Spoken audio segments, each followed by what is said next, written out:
Back live to the ocean front in Virginia Beach, of course. A couple of palm trees could cost city government a lot of money in federal funds. At issue, 15 palm trees lining the back gate of the new Cavalier Beach Club. Well, the Army Corps of Engineers says the trees are illegal. Federal law bans vegetation near the seawall. And that puts the city's federal storm aid at risk. Tonight, the Cavalier's developer is fighting back against the feds. 13 News Now reporter Adriana De Alba picks up the story.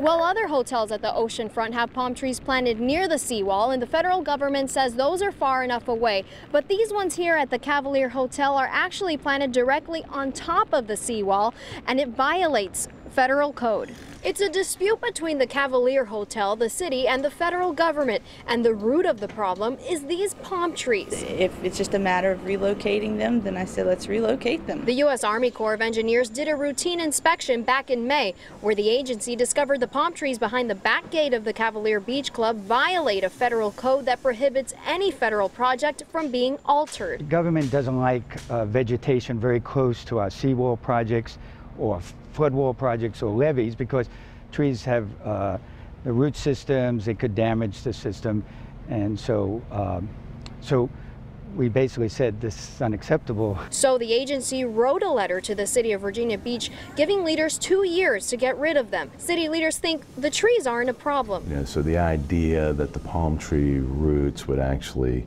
cause a degradation of the seawall or cause the seawall to not perform its function, that we don't necessarily agree with. So they're asking for a review of this case. If approved, it will allow the Cavalier Hotel to keep the trees. If the request is denied and the hotel doesn't get rid of the trees, it could turn into a bigger problem. This seawall project and resort area could potentially lose federal funding for damage caused by a storm. In Virginia Beach, Adriana De Alba, 13 News Now.